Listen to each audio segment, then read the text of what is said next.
ताजा तरीन सच्ची और प्रामाणिक खबरों के लिए अभी सब्सक्राइब करें NS नाउ।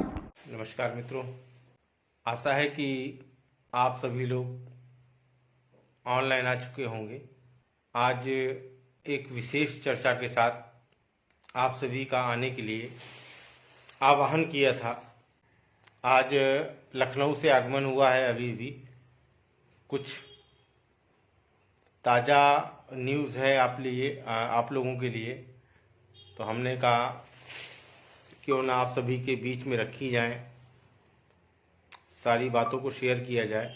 और जो मानदेय को लेकर के एक संशय बना हुआ है, उस संशय को लेकर के आज वार्ता हुई, बातचीत हुई दूरभाष के माध्यम से।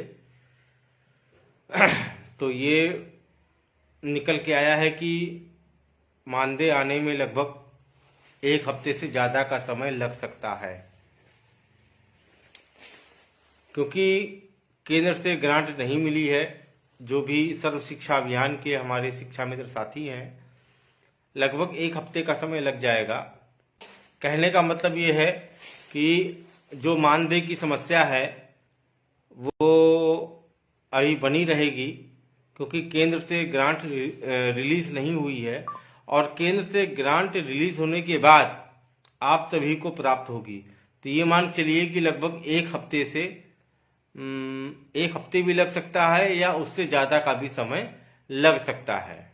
दूसरी बात यह है कि वर्तमान में आप देख रहे हैं कि सिचुएशन क्या है, और दिनांक 18 तारीख को जो बैठक लगी है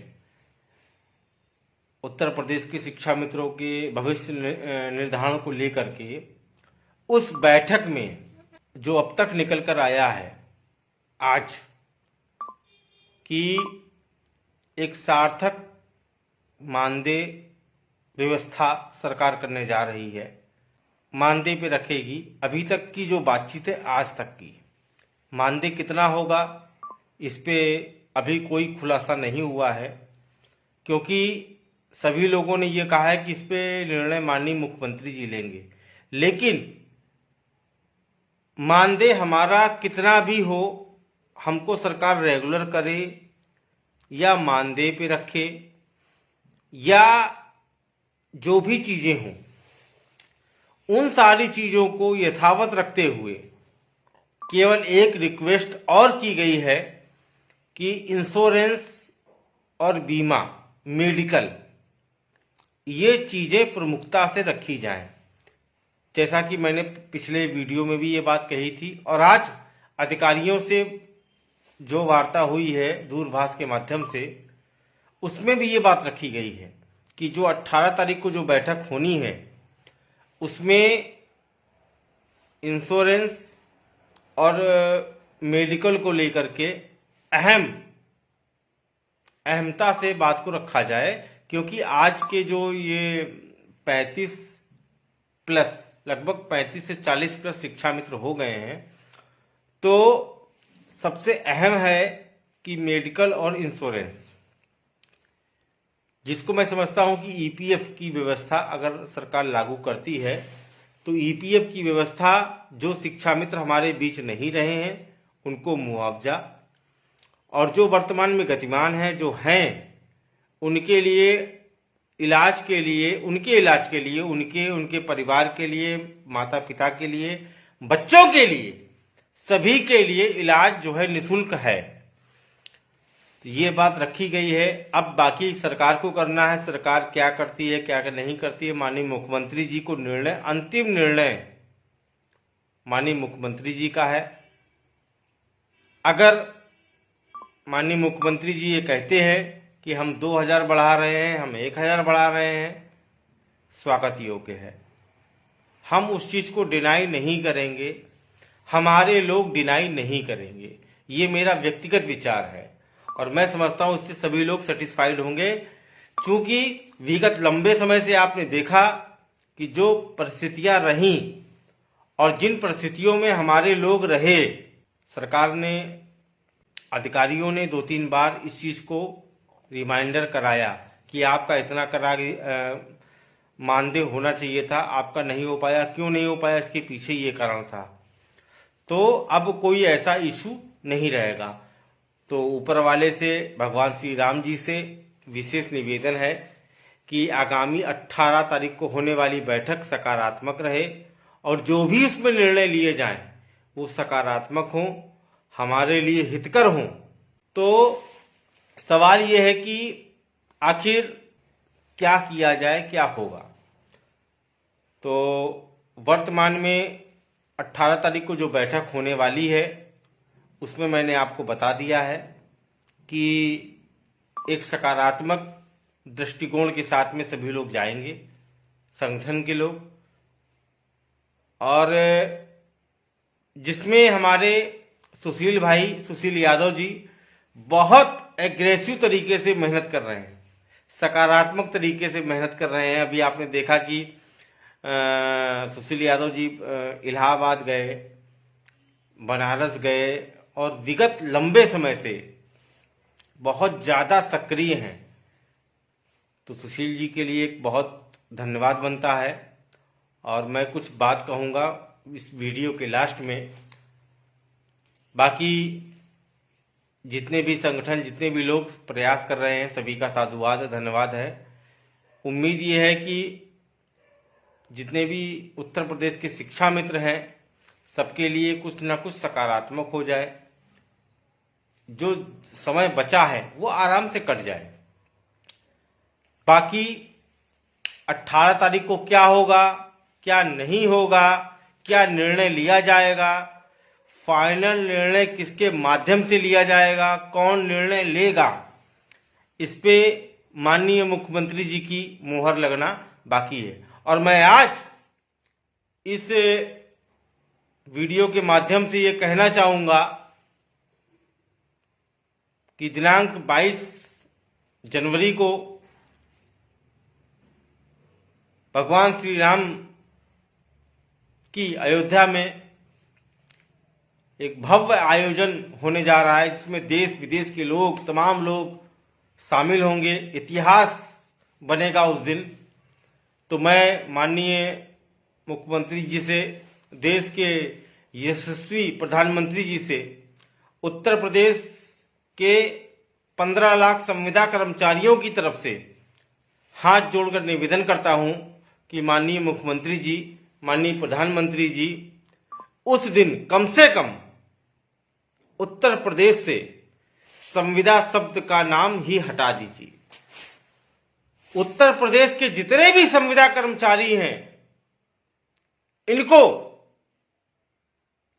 राज्यकर्मी का दर्जा दे दिया जाए, संविदा शब्द ही हटा दिया जाए, लंबे लंबे समय के लिए धरना प्रदर्शन आंदोलन से मुक्त कर दिया जाए।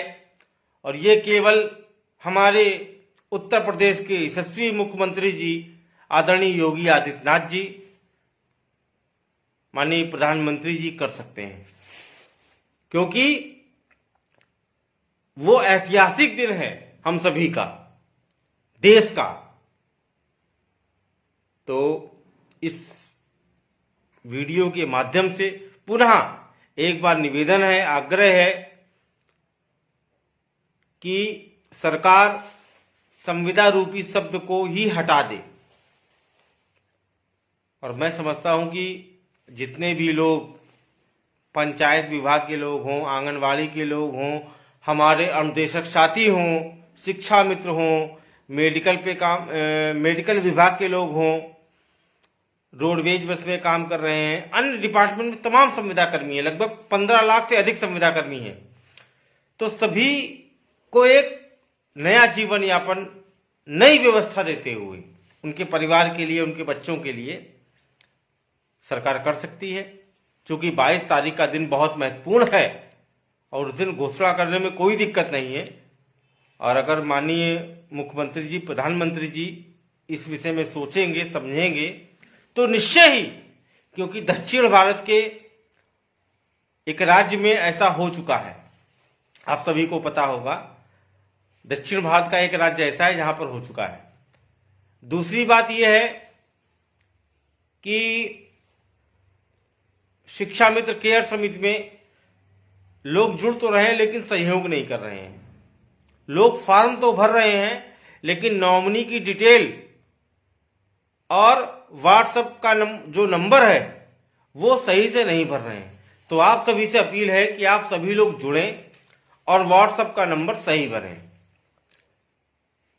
बाकी प्रदेश स्तर पे जो भी शिक्षा में संगठन के लोग लगे हुए हैं वो सभी लोग मजबूती से काम कर रहे हैं और उनका सहयोग भी करना चाहिए।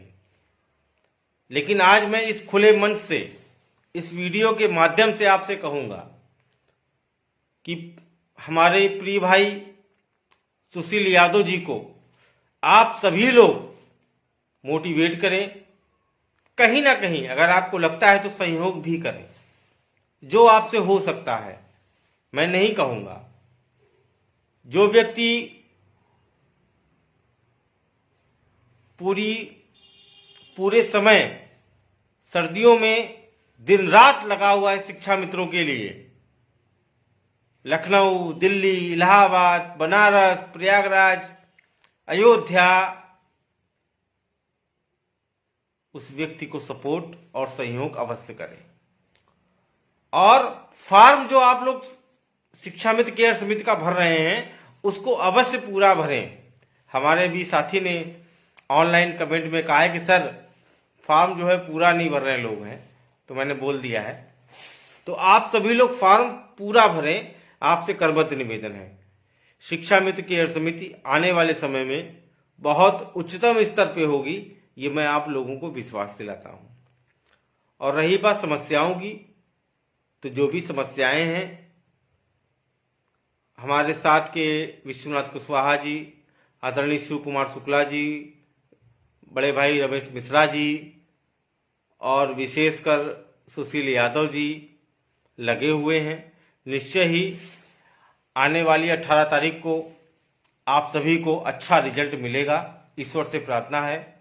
और माननीय मुख्यमंत्री जी से भी करबद्ध निवेदन है, माननीय प्रधानमंत्री जी से भी करबद्ध निवेदन है कि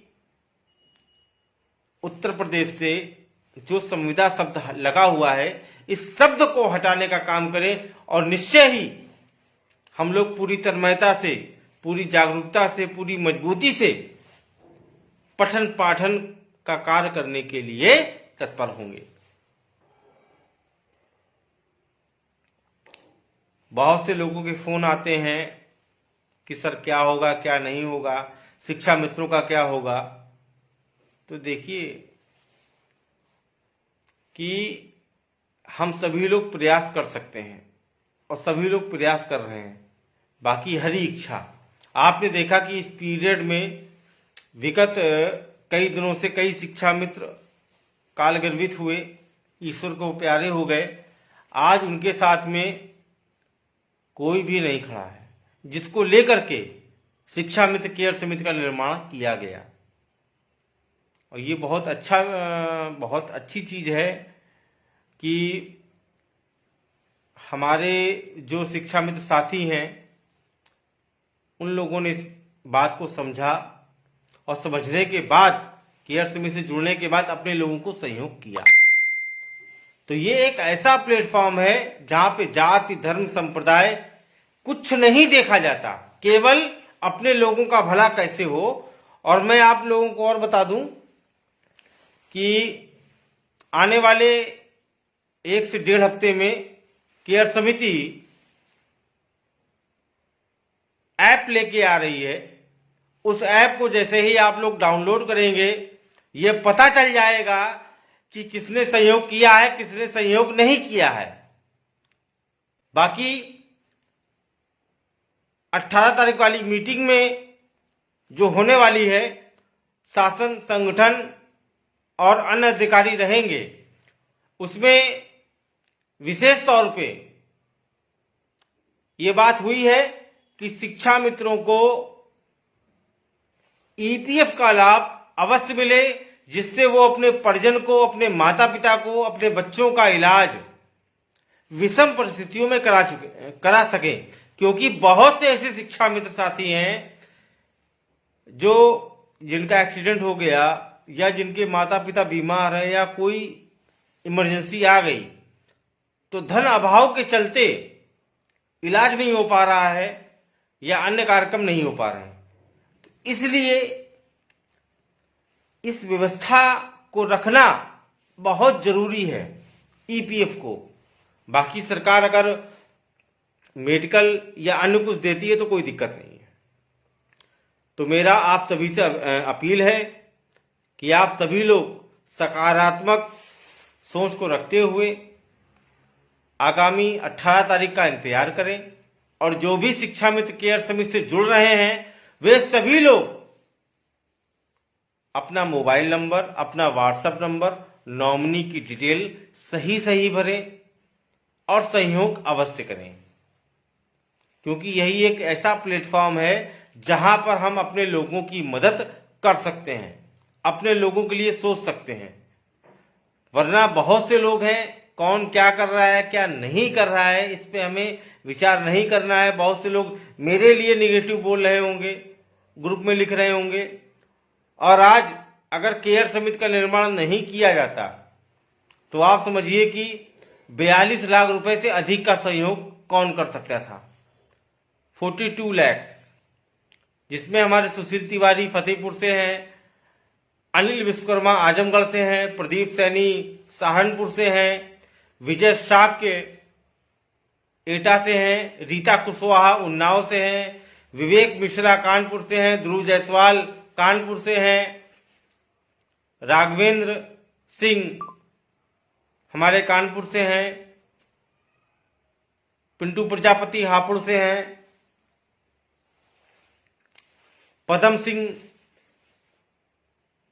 आदि जैसे लोग जो हमारे इस समिति के फाउंडर मेंबर हैं, सतवंत सिंह राणा जी हैं, बहुत से लोग हैं, मुझे नाम इसमें याद नहीं आ रहे हैं। तो कहने का मतलब यह है कि आप सभी लोग केयर समिति से जुड़ें, मजबूती प्रदान करें। आने वाले समय के लिए शंभूनाथ सिंह देवरिया से हैं, भाई इनका नाम भूल जाते तो पक्का फोन करते। तो बहुत से लोग हैं कि जो केयर समिति के लिए दिन रात प्रयासरत हैं, शिक्षा मित्रों के लिए प्रयासरत हैं। लेकिन मेरी आप सबसे एक करबद्ध अपील है कि आप सभी लोग भाई सुशील यादव जी के लिए थोड़ा सा सहयोग करें, जो दिन रात शिक्षा मित्र हित के लिए लखनऊ, इलाहाबाद, दिल्ली हर जगह दौड़ रहे हैं, बनारस अधिकारियों से मिल रहे हैं, आना जाना बहुत सारी चीजें कर रहे हैं, परिवार को छोड़े पड़े हैं। अभी थोड़ी देर बाद मैं एक सुशील यादव जी का सहयोग का नंबर जारी करूंगा। आप सभी लोग एक मिनिमम शुल्क चाय का खर्चा जितना उनको भेजें। जो व्यक्ति आपके लिए दिन रात लगा हुआ है, हम आप सभी लोग, मैं तो खैर दौड़ रहा हूं लखनऊ और इलाहाबाद शिक्षा मित्रों के लिए, लेकिन जो व्यक्ति मजबूती से लगा है अपने लिए, उसके लिए हमें सहयोग करना चाहिए, उसको अप्रिशिएट करना चाहिए, उसको आगे बढ़ाना चाहिए। तो मैं पुनः कहूंगा कि जो लोग शिक्षा मित्र केयर समिति से जुड़ गए हैं, तो कहने का मतलब यह है कि जो भी शिक्षा मित्र साथी भाई बहन हमारे शिक्षा मित्र केयर समिति से जुड़ गए हैं, वो लगातार सहयोग करें और लोगों को प्रेरित करें। जो लोग जुड़ गए हैं वो दूसरे लोगों को समझाने का प्रयास करें कि कैसे फॉर्म भरना है, क्या करना है।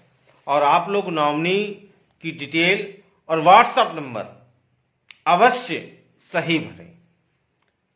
बाकी आगामी 18 तारीख को होने वाली बैठक, पुनः मैं कह रहा हूं, जो होने वाली है संगठन के साथ, अधिकारियों के साथ और जो अन्य अधिकारी उसमें शामिल रहेंगे, ईश्वर से प्रार्थना है कि उत्तर प्रदेश के समस्त शिक्षा मित्रों का, अनुदेशक का, आंगनवाड़ी का, जितने भी लोग हैं सभी का कल्याण हो। और मां भगवती से अपील है, भगवान श्री राम से अपील है उस खुदा से अपील है कि 22 तारीख के पहले माननीय प्रधानमंत्री जी अपने मुखार बिंदु से ये कहें कि उत्तर प्रदेश नहीं पूरे देश में कोई भी संविदा कर्मचारी अब नहीं रहेगा, कोई भी संविदा कर्मचारी अब नहीं रहेगा। क्योंकि बहुत बड़ा ऐतिहासिक दिन है। आप लोग देख रहे होंगे कि इंडिया नहीं पूरे देश से उस दिन लोग आ रहे हैं,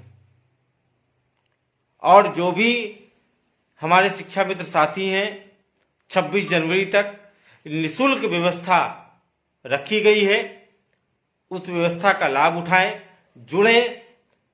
कुछ दिन बाद शिक्षा मित्र केयर समिति का एक ऐप आने वाला है, वो ऐप बहुत यूनिक होगा, उसको आप लोग सभी लोग देखेंगे, समझेंगे, डाउनलोड कर लेंगे। उसमें वो सारी चीजें रखी गई हैं जिसको आप केवल खोलते ही, जैसे आप व्हाट्सएप फेसबुक चलाते हैं वैसे ही खोलते ही आपको सारी जानकारी मिल जाएगी। तो मेरा पुनः माननीय मुख्यमंत्री जी से, प्रधानमंत्री जी से और जो भी लोग, जो भी मेरी जहां तक आवाज जा रही है, माननीय मंत्री जी से निवेदन है कि इस पावन पुण्य अवसर पर उत्तर प्रदेश से शिक्षा मित्र नहीं संविदा रूपी समस्त कर्मचारियों के लिए संविदा का शब्द ही हटाने का कष्ट करें और एक ऐतिहासिक काम करने का कष्ट करें, कार्य करें कि जिससे पूरे देश में एक मैसेज जाए, जैसे उड़ीसा में गया कि वहां के माननीय मुख्यमंत्री जी ने संविदा का शब्द हटा दिया, संविदा की नौकरी ही खत्म कर दी कि कोई संविदा पे नहीं रहेगा। तो मेरा इस वीडियो के माध्यम से विशेष अपील है माननीय मुख्यमंत्री जी से, माननीय प्रधानमंत्री जी से, गृह मंत्री जी से, जो भी हैं सारे लोग, कि उत्तर प्रदेश से संविदा का शब्द हटाने का कष्ट करें। आप सबकी महान कृपा होगी।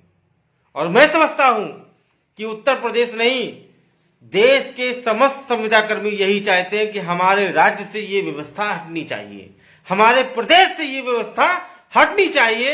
ऐसा कोई भी संविदा कर्मी नहीं होगा जो ये नहीं चाहता कि ये व्यवस्था हटनी चाहिए।